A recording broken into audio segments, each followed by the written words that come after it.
welcome to this vlog. I'm only really doing this just so I have records of the stuff I'm working on, and also a bit of a test to see if, with limited resources, limited time, and limited practice facilities — I'm not a member of a club right now. I don't have access to a practice facility other than what's available to me here through the munis in New York. So it's a bit of a experiment to see if I can get back into playing competitively and scoring. That remains to be seen. So if there's something here that I do that will maybe help you or help someone watching, that's sort of part of the reason too. It's just to see whether I can actually, by doing workouts, by working on my short game, trying to play as much as I can I improve my score? So where am I at now? Well, I hadn't played for I guess about 8 years. Before that, I played from 2006 to 2008. Before that, I hadn't played since I was 17. So what did I do when I was 17? Well, I started playing golf around 4 years old. Dad just cut down a club, started caddying for my dad, hitting balls around the backyard. Caddied for my dad when maybe 8 or 9. Started playing some rounds. Started playing tournaments maybe 11, 12. Made provincial. I'm Canadian, so state. Made state, provincial championships as a under 13. Qualified when I was 16, I think, so the age groups were 13, and then 14 to 16, and 17 and 18. Qualified at 17, played the national championships, top 50 finish. Solid, not standout. Lowest round in competition was, I think, 16 or 17, 72. Friend beat me with a 69. I thought I'd won my first tournament. One of my good friends comes in with a 69. Pretty happy. It was on our own course. It was a good tournament though. Played back tees or long tees for us as kids. I was always a small kid. I'm a small kid. I'm 148 now. 5'10", 5'11". So, I wasn't a big kid. Wasn't hitting it far. This was in the 80s. This was 85, 86. Played, 82 to 86. With good crew, though.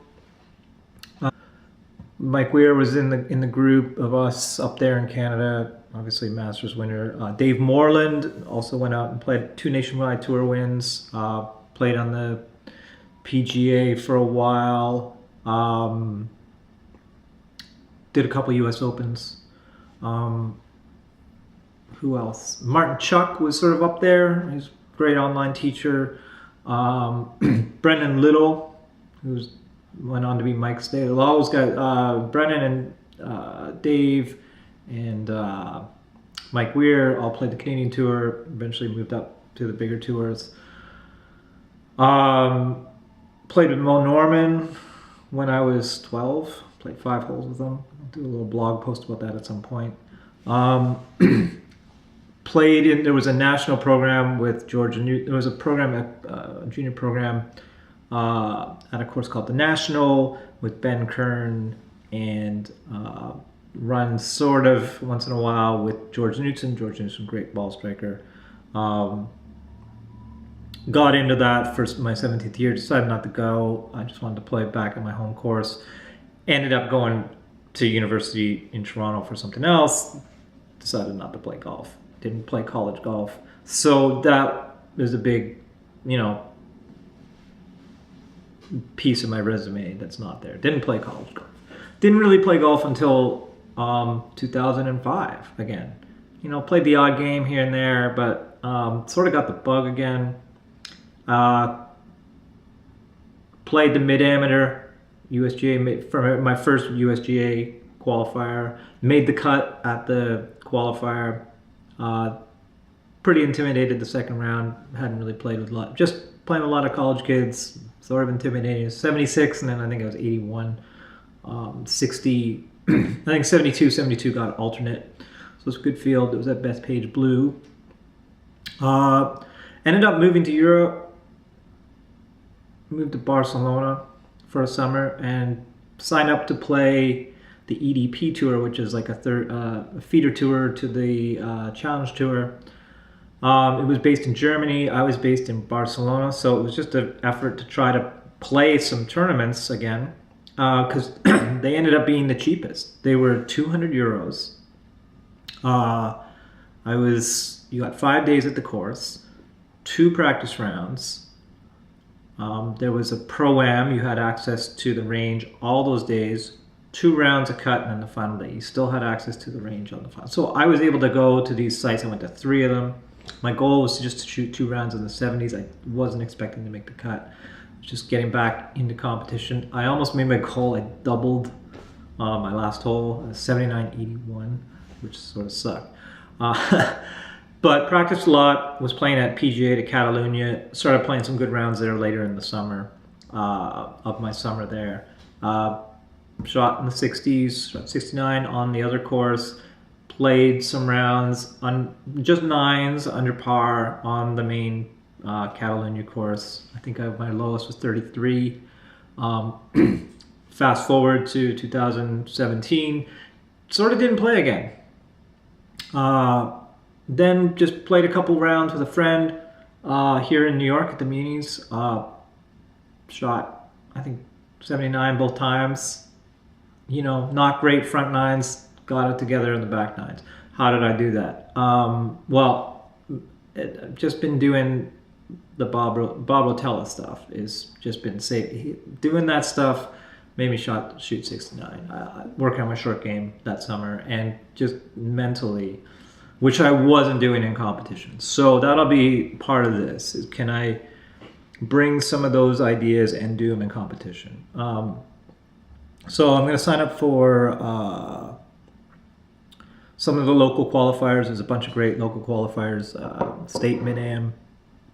I'm 49, so I can't play senior events. So this summer will just be seeing, getting back into competition, seeing if I can perform.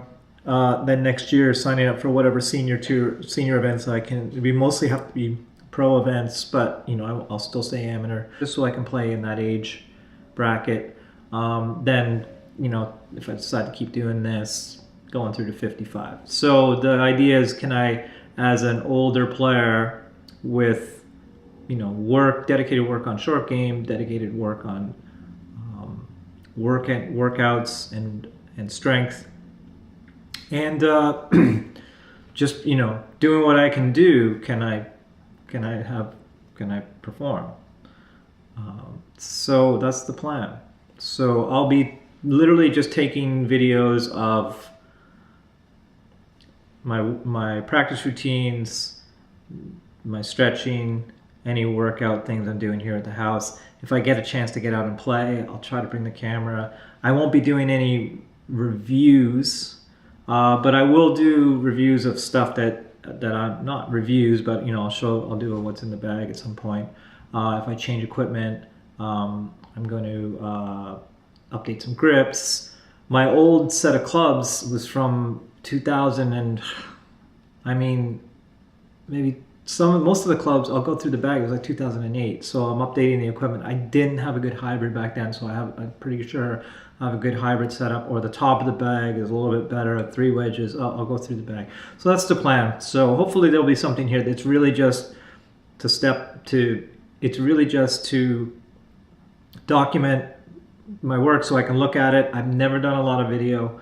I grew up without video, just looking at pictures, self-trained. Went and did a week at Hank Haney's school in Dallas in 2005 because I wanted to play again. So got a lot of good. Did a week there. Worked with one of the junior instructors. Great guy. You know, it was cheap at the time. It was before he was with Tiger, or it was right around. But his schools hadn't really taken off. It was like $1,000 for the week, unlimited access to a Pete Dye 9-hole course, unlimited balls, 3 hours a day with the guy, or 4 hours a day, 2 in the morning, 2 in the afternoon. Stayed on the site. It was incredible. Like, I think $20 a night. So I flew down there. I actually had a free ticket from JetBlue to go to Austin. Drove up, did it. I went back down once more just as a check-in. So changed some takeaway stuff. Flattened my plane. I was pretty upright coming down into the ball. Very old school swing. You know, just some impact stuff, a little bit of setup stuff. And then some course, we did a bunch of on-course lessons, and they were great. Just some strategy, alignment stuff. Maybe I'll talk about some of those. I'll try to talk about maybe some of the blogs I like online too. So thanks for checking in. Try to do these as much as I can. See how far I go with it. I might only do this for like 6 months, 3 months. It's a lot of work editing these things. Yeah, so let's see what happens.